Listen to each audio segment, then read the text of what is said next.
Chapter 21, White Trash Mansion. After the whirlwind of his Masters tournament victory, Mountain roamed the streets of Beanfield as well as the fairways of Shady Pines Golf Course and Country Club with a victorious swagger. With his most newly acquired prize, the coveted green jacket draped proudly over his shoulders and his pockets overflowing with winnings, he embarked on a mission worthy of a conquering hero. Finding the perfect nest for his beloved parents and their pampered pooch, Ginger. "Ginger, are you ready to sniff out your new kingdom, pretty girl?" Mountain chuckled, scratching the fluffy canine behind her ears as they set off on their house hunting adventure. Each property they explored seemed to elicit a groan from Mountain, who could not shake the feeling that they were searching for a needle in a haystack. But just when he was ready to throw in the proverbial towel, fate intervened in the form of a charming cabin nestled amidst a forest of towering pine trees. "This place has got charm for days," Mountain exclaimed, with his eyes twinkling with excitement as he phoned his parents to come and meet him at the property before any of the legacy Beanfielders were able to gobble it up. He was already able to picture his parents basking in the tranquility of their new abode. His parents arrived to the property after only a few short minutes and then exchanged a knowing glance, with each of their smiles as wide as the horizon, as they realized that their son had once again exceeded all of their expectations, or at least the ones not directly related to his sobriety. But Mountain's generosity knew no bounds.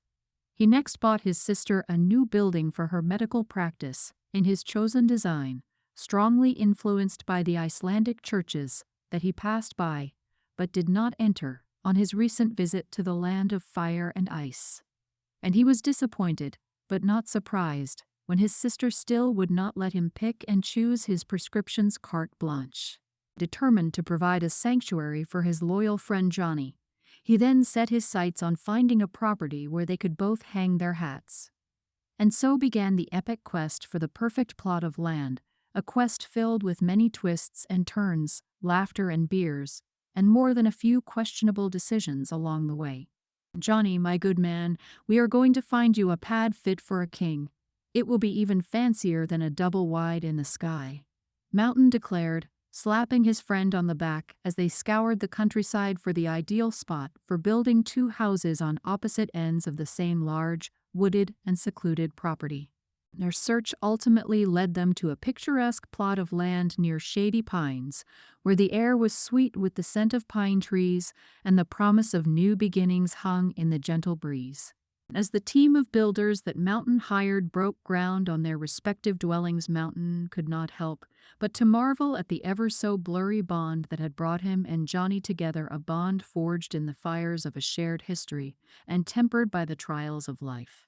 But it was the secret tunnel that was built in order to connect their two homes that was completed long before either of the houses themselves had absolutely stole the show. It was a true stroke of genius that had Mountain grinning like he was a Cheshire cat who ate THC-infused cat food. "Johnny, you sly dog, I never knew that you had it in you." Mountain chuckled, marveling at his friend's ingenuity as they put the finishing touches on their subterranean masterpiece. The only piece of art in the part tunnel part man cave was an oil painting of Austin with his salt and pepper-colored hair sitting atop his ever-so-puzzled face while involuntarily tripping on mushrooms and golfing at less than his best during the Masters. This ingenious painting entertained and even secretly motivated Mountain, and as they stood side by side, surveying their handiwork, Mountain knew that he had found more than just a place to hang his hat. While he waited on his house to be built, he had found a home, an underground haven, and a heartwarming reminder that sometimes the greatest treasures in life are found in the unlikeliest of places, and sometimes even beneath the unlikeliest of places. After 12 or so hours on the golf course the following day, as the dusk painted the sky in hues of orange and pink, Mountain and Johnny then retreated to their underground sanctuary, a haven of tranquility hidden beneath the bustling surface world. With the flick of a lighter and the fragrant aroma of freshly rolled joints filling the air, they settled in for another evening of camaraderie and contemplation, with their laughter echoing through the dimly lit tunnel, as if it were a harmonious melody of a hidden symphony. "To the freaking good life, Johnny," Mountain exclaimed, while raising his joint triumphantly as if it were a toast to their clandestine refuge from the chaos of the world above. Johnny then chuckled, his eyes twinkling mischievously as he took a deep drag from his own joint. "Ain't nothin' quite like it, partner," he quipped, while exhaling a cloud of smoke that danced in the dim glow of the tunnel like an ethereal spirit frolicking in the night. Their conversations meandered through the winding corridors of their memories, weaving tales of triumph and tribulation, victory and defeat, with each anecdote more embellished than the last, as they regaled each other with exaggerated accounts of their past exploits on and off the golf course. With every laugh that reverberated off their newly built underground walls, it felt as though they were breathing life into the very essence of their subterranean hideaway, infusing it with both the warmth and vitality of their shared sense of humor. But as the first light of dawn began to pierce the darkness, dispelling the shadows of the night, Mountain and Johnny yet again emerged from their subterranean retreat like nocturnal creatures reluctantly facing the harsh light of day. With golf clubs and spreadsheets in hand and determination etched upon their faces, they ventured back onto the sun-kissed fairways of Shady Pines, in order to practice swinging every single club 100 times each, a testament to Mountain's unwavering resolve and unyielding spirit. "This is how we focus on the big prize, Johnny," Mountain bellowed, with his voice echoing across the verdant expanse as they practiced iron shots, drives, and putts with the fervor of mighty warriors in preparation of an epic battle. Johnny nodded solemnly, with his brow furrowed in concentration, as he helped Mountain to line up his shots with the precision of a master archer taking aim. "We're gonna tear up that PGA championship, Mountain," he declared, his words ringing out like a clarion call to arms, spurring them onward in their quest for glory. And so Mountain practiced, day in and day out, with his dedication unwavering as he and his caddy honed their skills on the hallowed grounds of Shady Pines. With each swing of the club, they seemed to breathe life into the very earth beneath their feet, their bond stronger than ever before as they stood united against the trials and tribulations that lay ahead of them. Meanwhile, as dawn broke over the emerald hills of Ladue, a shadow fell upon Austin Graff's heart, darkening the once bright promise of the day.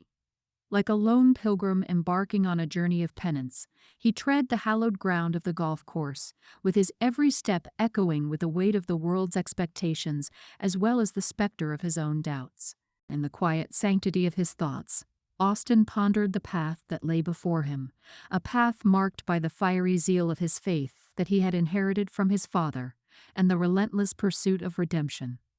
For his father, a part-time farmer who primarily raised fainting goats and feed corn, and consistently wore overalls from his old railroad days, was a devout follower of the Lutheran Church's teachings, and had now deemed it necessary for his son to embark on a spiritual pilgrimage of sorts, a journey to a biblical golf camp hidden in the hills of the Missouri Boot Heel. While Austin's father drove him towards the holy camp in the brand new pickup truck that Austin had recently purchased him for Father's Day, Austin counted the right-to-life signs his father and him passed by on the way.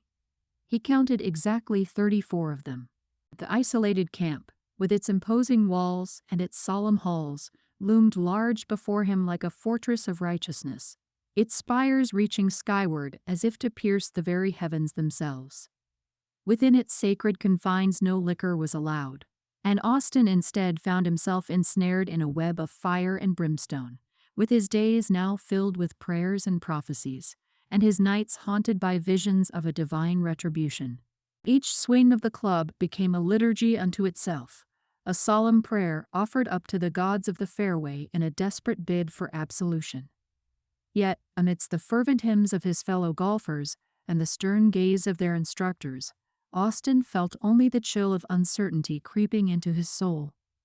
In that moment, he was not certain if the camp was considered to be high church or low church, but he knew that he was ready to get out of there and to go work his magic on the fairways of the world. And he was also ready for an iced cold beer. While Mountain and Johnny reveled in the joy of their shared pursuit, Austin now languished in the shadows of doubt, with his spirit battered by the relentless tempest of his own lack of self-confidence.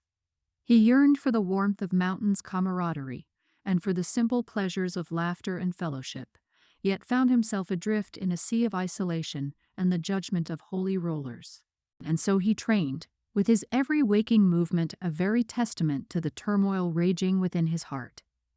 Each swing of the club a battle cry against the forces of both doubt and fear that threatened to consume his golfing career, a defiant stand against the darkness that lurked against his wishes, and against the wishes of his father, in the depths of his very soul. But as the days wore on and the championship drew nearer, Austin found himself grappling with another truth, one as stark as the cold light of dawn, that his own redemption was not to be found in the rigid confines of the Bible or any golf-themed camp, but instead in the untamed wilderness of his own spirit. And so, Austin finally emerged from the crucible of his trials, with his faith somewhat renewed and his resolve still unbroken, if only by the thinnest of margins. He was still a man that was ready to face whatever challenges lay ahead on the fairways and greens of his destiny. For in the end, it was not the fire and brimstone of his father's faith, or even his own, that would now guide him, but the quiet whisper of his own inner voice, leading him ever onward in his own mighty but not quite holy quest to win what he considered to be the granddaddy of all golfing tournaments, the PGA Championship.